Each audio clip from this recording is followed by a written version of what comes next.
तहसीन पूनावाला जी, क्या दिल्ली का चुनाव वाकई फर्जी वोटर्स के आधार पर ही जीता जाता है? चाहे सत्ता पक्ष है चाहे विपक्ष है, दोनों की सेम आरोप है।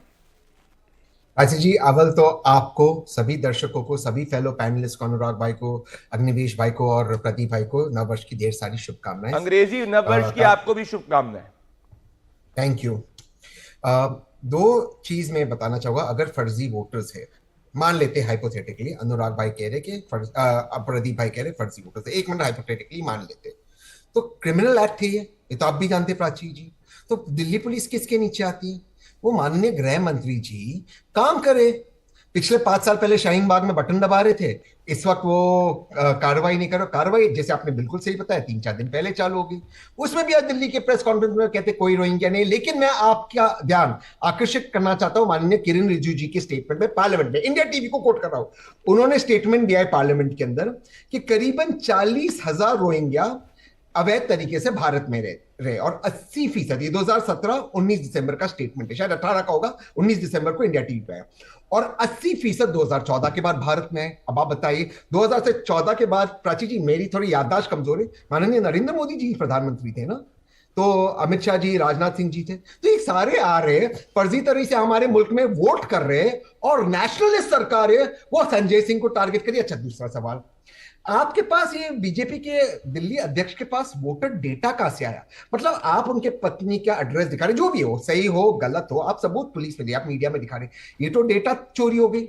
ये भी तो इलीगल काम है। अभी आप देखिए अगर डेटा के साथ एड्रेस चला गया, आप देखिए पॉलिटिकल पार्टी कितना बड़ा डेटा कर सकती। इसी का ऑब्जेक्शन आपके शो पे मैं आम आदमी पार्टी के साथ ले रहा था, अनुराग भाई को के साथ में कर रहे, गलत हो रहा है, तो आज भाजपा तो ऑफिशियली दिखा रही, ये ऑफिशियल उनके पास कहां से आया डेटा एड्रेस के साथ? ये आ सकता है कि एक एरिया में वोटर लिस्ट विद एड्रेस के साथ। तीसरी बात, अगर संजय सिंह साहब ने कोई गलत काम किया, मैं कोई संजय सिंह के पक्ष में नहीं हूं, मैं समझता हूं आम आदमी पार्टी दिल्ली के लिए खराब है, तो आपने उनको अरेस्ट क्यों नहीं किया? ये भी तो क्रिमिनल एक्ट है, दिल्ली पुलिस उनको अरेस्ट करती, वो भी नहीं हुआ। मुझे समझ में नहीं आ रहा देश के मुद्दे क्या है। मैं आपको बताता हूं संक्षेप में। नहीं, लेकिन बांग्लादेश में बीजेपी तो वो डॉक्यूमेंट्स दिखा रही है जो पब्लिक डोमेन में है, वो संजय सिंह जी का भी एफिडेविट बता रही है, सबको मिलता है। नहीं, वो एफिडेविट की बात नहीं कर रहे थे, उन्होंने आपको बकायदा वोटर लिस्ट दिखाया एड्रेसों के साथ। अरे कोई भी व्यक्ति जब चुनाव लड़ने जाता है, ये तहसीन भाई, तहसीन जी, आप भी कल चुनाव लड़ेंगे, उसके बाद जाके आपको भी जो है सब कुछ का एक्सेस होगा। जब आप वो बूथ पे बैठते हैं ना, हर पार्टी के कार्यकर्ता के पास वहां की वोटर लिस्ट का थोड़ा होता है। इलेक्शन कमीशन का दिखाया, मैं आपसे कह रहा हूं, आज आप ऐसा झूठ क्यों बोल रहे हैं? ये दिल्ली पुलिस ने मई 4, 2024 को ही रोहिंग्या रैकेट बस्ट किया ऑफिशियल प्रेस कॉन्फ्रेंस में।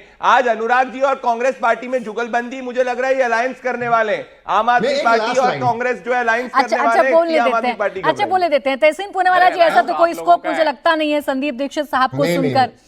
वो तो मान रहे हैं कि पूरी तरीके से फर्जीवाल हैं अरविंद केजरीवाल। आपकी तो पूरी की पूरी कांग्रेस मान रही है।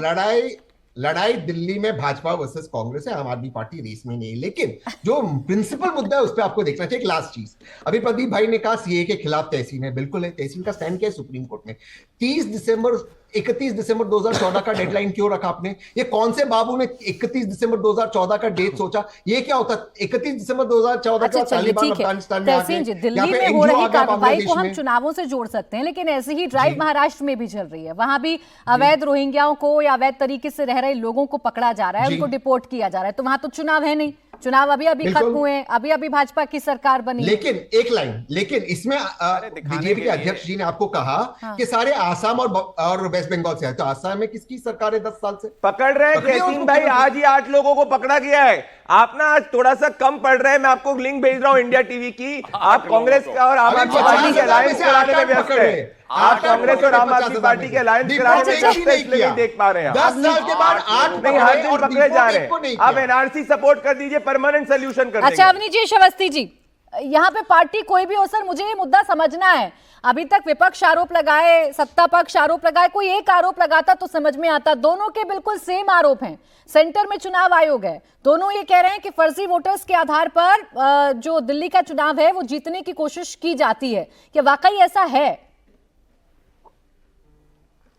प्राची जी, एक बात तो स्पष्ट रूप से यहां देखनी चाहिए कि दोनों ने अपने अपने प्रमाणों के साथ आरोप लगाए।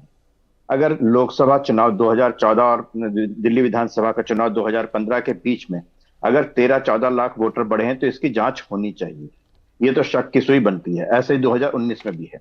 अगर संजय सिंह कह रहे हैं कि उन्होंने अप्लाई कर रखा है एक जगह से दूसरी जगह से ट्रांसफर का, तो वो भी सच है, मैं दोनों के लिए कह रहा हूं। लेकिन बात बड़ी साफ सी, जिस तरीके से रोहिंग्याओं के बारे में बात की जा रही है कि सरकार इनकी है, केंद्र में सरकार इनकी, केंद्र में सरकार इनकी है। अरे सिर्फ बीएसएफ को गाली देने से काम चल जाएगा क्या? जो ये लोग यहाँ पे फर्जी वोटर बनवाते हैं उनकी कोई जिम्मेदारी नहीं है?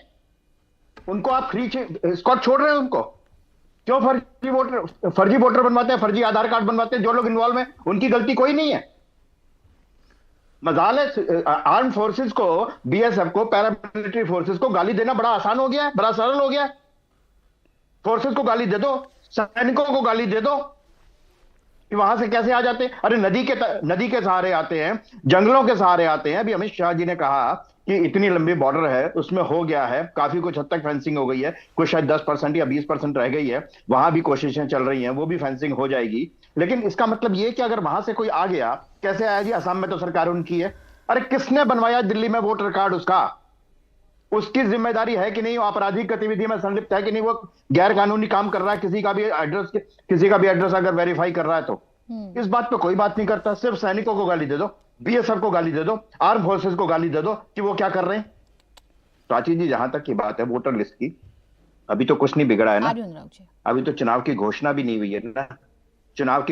हुई है ना, दोनों पार्टियों के आरोपों पर मेरे हिसाब से चुनाव आयोग किसी भी ऐसे अम्बुजमेंट को, चाहे वो रिटायर्ड जज हो कोई हो, उसके देख रेख में एक उसमें जांच समिति बननी चाहिए कि 9 लाख लोग कैसे 2014 ये पता चलना चाहिए, देश को पता चलना चाहिए कितने फर्जी वोटर्स हैं। लेकिन अभिजीत जी, यहाँ कोई आर्म फोर्सेस के लिए कुछ नहीं कह रहा है, यहाँ जिम्मेदारी केंद्र सरकार की पूछी जा रही है कि केंद्र सरकार जो 10 सालों से मजबूत सरकार है, उससे भी तो सवाल पूछेंगे ना हम कि कैसे आ गए घुसपैठिए हमारे देश में।